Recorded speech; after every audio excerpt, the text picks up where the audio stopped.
పల్నాడు జిల్లా మాచర్ల నియోజకవర్గంలో ఎమ్మెల్యే జూలకంటి బ్రహ్మానందరెడ్డి పర్యటించారు. సిరిగిరిపాడు గ్రామంలో రైతన్న మీకోసం పథకాన్ని ఆయన ప్రారంభించారు. రైతు సంక్షేమానికి కూటమి ప్రభుత్వం పెద్దపీట వేస్తుందని తెలిపారు. రైతులు రాజులు చేయటం కోసమే రైతన్న మీకోసం కార్యక్రమాన్ని చేపట్టినట్లు పేర్కొన్నారు. రైతులు అన్ని విధాలుగా ఆదుకోవటం కోసం సీఎం చంద్రబాబు, మంత్రి అచ్చెన్నాయుడు నిరంతరం శ్రమిస్తున్నారని తెలిపారు. యాంత్రీకరణతోనే వ్యవసాయం లాభసాటిగా మారుతుందని ఎమ్మెల్యే జూలకంటి స్పష్టం చేశారు. చంద్రబాబు నాయుడు గారు అధికారం చేపట్టినప్పుడు నిజంగా అగమ్య గోచరంగా ఉంది. ఏం చెయ్యాలనే తెలియదు. ఎక్కడ ఎంత అప్పు ఉందంటే తొవే కొద్దీ అప్పులకు చిట్టా బయటపడతా ఉంది. అటువంటి సంక్షోభ పరిస్థితుల్లో చంద్రబాబు నాయుడు గారు అధికారాన్ని చేపట్టిన తర్వాత ఈ సూపర్ 6 ఏవైతే ప్రజలకు హామీ ఇచ్చారో, మొదటిది తల్లికి వందనం. ఎంతమంది జగన్మోహన్ రెడ్డి లాగా మోసం చేయలే.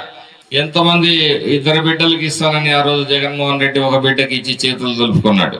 మనమే మన తండాల్లో చూసాం. ఎంతమంది 6-7 పిల్లలు ఒకళ్ళకి ఇస్తే ఆ తల్లి ఏ పిల్లోని చదివియాలి? సరే, సహజంగా అందరికీ 2 పిల్లలు ఉంటారు. ఒక కంట కన్నీరు, ఒక కంట పన్నీరు ఉండకూడదు.